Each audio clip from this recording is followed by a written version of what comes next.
فبدل الذين ظلموا قولا غير الذي قيل لهم فأنزلنا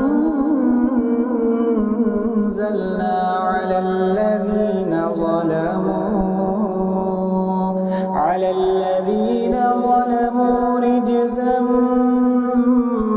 من السماء بما كانوا يفسقون وإذ استسقى موسى لقومه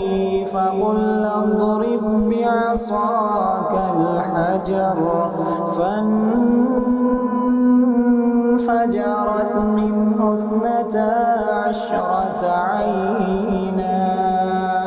قد علم كل أناس مشربهم كلوا واشربوا